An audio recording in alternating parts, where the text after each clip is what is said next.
بسم الله الرحمن الرحیم.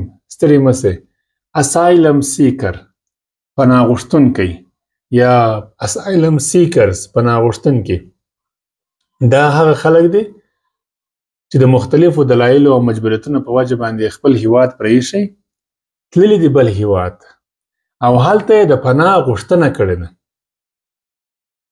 او موږ اسایلم سیکر په دې خاطر باندې ورته وایو چې تر اوسه پورې دی هلته قبول سوی نه دی بلکې د دغه پناه غوښتنې پروسه یې جریان لري.